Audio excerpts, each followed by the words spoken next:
അസ്സലാമു അലൈക്കും.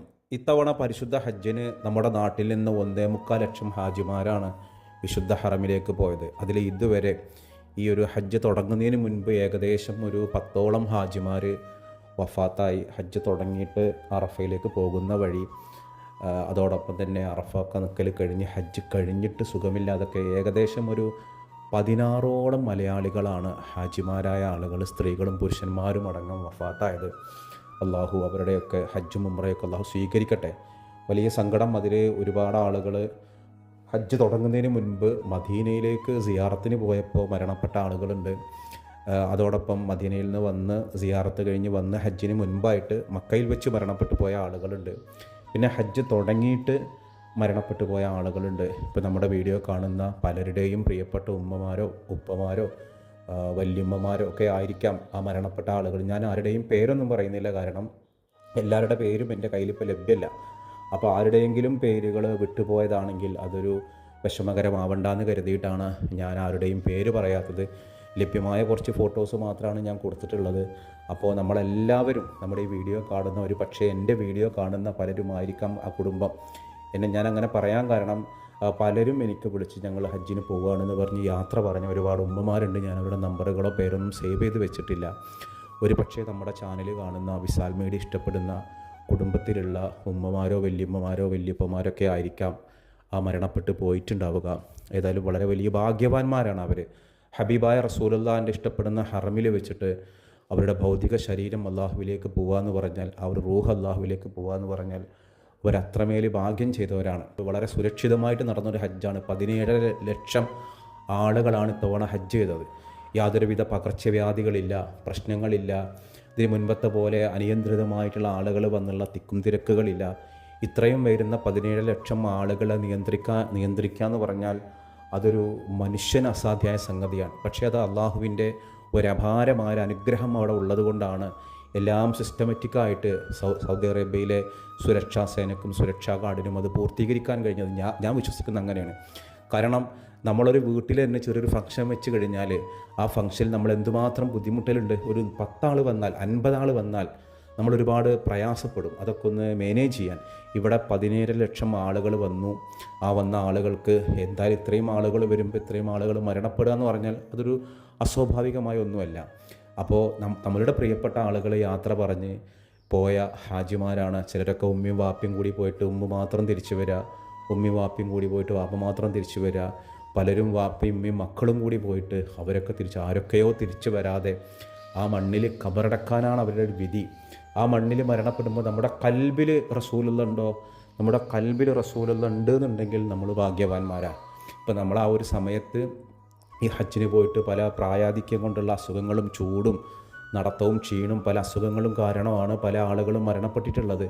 ചില ആളുകളൊക്കെ എന്താ പറയുക, തിരക്കിൽ പെട്ടിട്ട് കാണാതെ, അതായത് ടെൻറ്റുകളൊക്കെ മാറിക്കേറിയ പ്രശ്നങ്ങളൊക്കെ ഉണ്ടായിരുന്നു. KMCCയുടെ ഒക്കെ ഇടപെടലാണ് അവർക്ക് വലിയ രക്ഷയായത്.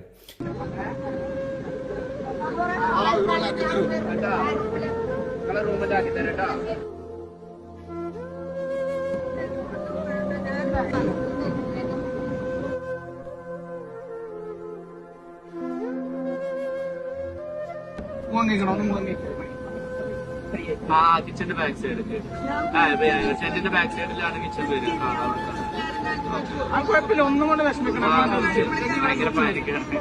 അപ്പോൾ നമ്മുടെ വീഡിയോ കാണുന്ന എല്ലാവരും ദുആ ചെയ്യുക. കൂട്ടത്തിൽ പലരും അവിടെ നിന്ന് തിരിച്ചു വരാനുള്ള നടപടിക്രമങ്ങളൊക്കെ ആയിട്ടുണ്ട്. പല രാജ്യങ്ങളിലേക്കുള്ള ആളുകൾ തിരികെ പോയിട്ടുണ്ട്. അപ്പോൾ ഹജ്ജ് എന്ന് പറഞ്ഞാൽ നമുക്കൊരു വലിയൊരു സൗഭാഗ്യമാണ്. ലോകത്തിൻ്റെ പല ദേശങ്ങളിൽ നിന്നായിട്ട് പല ഭാഷ സംസാരിക്കുന്ന ആളുകളാണ് ഹജ്ജിന് പോയിട്ടുള്ളത്. അവിടെ ഞാൻ സുന്നി, ഞാൻ മുജാഹിദ്, ഞാൻ സലഫി, ഇങ്ങനെ ഞാൻ ഷിയതൊന്നുമില്ല. എല്ലാവർക്കും ഒരേ കർമ്മങ്ങളും ഒരേ ആചാരങ്ങളും ഒരേ അനുഷ്ഠാനങ്ങളും. അതാണ് ഹജ്ജിൻ്റെ പ്രത്യേകത. അവിടെ ഞങ്ങൾ സുന്നികൾക്ക് വേറെ അർഫ പ്രസംഗം അങ്ങനെയൊന്നും ഇല്ല. എല്ലാവർക്കും ഒന്ന് തന്നെയാണ്, എല്ലാവരും ഒന്നാണ് എന്നൊരു കോൺസെപ്റ്റാണ്. മഹ്ശറയിൽ നമ്മൾ എങ്ങനെയാണോ ആ രീതിയിലാണ് നമ്മൾ അറഫയിലൊക്കെ നിൽക്കൽ. അപ്പോൾ ഇൻഷാ അല്ലാഹ് നമ്മുടെയൊക്കെ പ്രിയപ്പെട്ട ആളുകൾ തിരിച്ചു വരുമ്പോൾ ഈ 10-17 ആളുകളുടെ വീട്ടുകാർ വലിയ സങ്കടത്തിലായിരിക്കും. അവരെ പ്രിയപ്പെട്ട ഉമ്മയോ അല്ലെങ്കിൽ പ്രിയപ്പെട്ട ആളുകളോ അവർ തിരിച്ചു വരാനുണ്ടാവില്ല എന്നുള്ളത്. കൂടെ പോയ ആളുകൾ ശൂന്യമായ കൈകളോട് കൂടിയിട്ട് തങ്ങളുടെ പ്രിയപ്പെട്ടവരില്ലാതെ തിരിച്ചു വരുന്നൊരു രംഗം പടച്ചോനെ അള്ളാഹു അവർക്കൊക്കെ അർഹമായ പ്രതിഫലം കൊടുത്ത് അള്ളാഹു അനുഗ്രഹിക്കട്ടെ. അതോടൊപ്പം തന്നെ മരണപ്പെട്ട കുടുംബങ്ങൾക്ക് ക്ഷമ അള്ളാഹു നൽകട്ടെ. അതൊരു സൗഭാഗ്യമാണെന്ന് കരുതുക. അപ്പോൾ നമ്മുടെ വീഡിയോ കാണുന്ന ആരുടെയെങ്കിലും കുടുംബത്തിൽ ഈ പറഞ്ഞ 17 പേരിൽ ആരെങ്കിലും ഉണ്ടെങ്കിൽ എൻ്റെ ഇന്ന ആളാണ് മരണപ്പെട്ടത് എന്നുള്ളത് ഒന്നുകൂടെ താഴെ ഒന്ന് നിങ്ങൾക്ക് ബുദ്ധിമുട്ടില്ലെങ്കിൽ ഒന്ന് പങ്കുവച്ചാൽ ഇൻഷാ അല്ലാഹ് നമ്മൾ പ്രത്യേകം അവർക്ക് വേണ്ടി ദുആ ചെയ്യാം. നമ്മളെല്ലാവരും ഈ ഒരു വിസാൽ മീഡിയ കാണുന്ന കുടുംബം പ്രാർത്ഥനയിൽ വിശ്വസിക്കുന്ന ആളുകളാണ്. ഞാൻ എൻ്റെ മനസ്സുകൊണ്ട് ഞാനങ്ങനെ ആഗ്രഹിച്ചു കേട്ടോ. കാരണം ഇതിൽ പോയ ആരെങ്കിലും ഒക്കെ ഒരു പക്ഷേ ആ വഫാത്തായ ആരെങ്കിലും ഒക്കെ നമ്മുടെ ചാനൽ കണ്ട് ഇഷ്ടപ്പെട്ടിട്ട് എപ്പോഴോ ആർക്കോ വേണ്ടി ആമീൻ പറഞ്ഞ ഉമ്മമാരോ ഉപ്പമാരോ വല്യമ്മമാരോ വല്യപ്പമാരൊക്കെ ആയിരിക്കാം. അവർക്ക് വേണ്ടിയിട്ട് നമ്മളൊന്ന് ദുആ ചെയ്യുക. അവർക്ക് വേണ്ടി നമ്മൾ ആമീൻ പറയാമെന്ന് പറയുന്നത് അവരത്രയും ആഗ്രഹിക്കുന്നുണ്ടാവും. എന്നെ എവിടെ നിന്ന് കാണുമ്പോഴും പല ഉമ്മമാരും എന്നോട് പറയുന്നത് മാഷേ ഞങ്ങളുടെ ദുആയിൽ ഉൾപ്പെടുത്തണം. ഞാൻ വലിയ ദുആ നടത്തുന്ന വലിയ ദുആ മജ്‌ലിസിൻ്റെ ആളോ അല്ലെങ്കിൽ എൻ്റെ പ്രാർത്ഥന പെട്ടെന്ന് സ്വീകരിക്കുന്ന, പക്ഷേ ആമീൻ പറയുന്ന നിങ്ങളുടെ നിഷ്കളങ്കത, നിങ്ങളിലുള്ള ആളുകളുടെ ഒന്നിച്ചുള്ളൊരു പ്രാർത്ഥന പടച്ചവൻ കേൾക്കാതിരിക്കില്ല.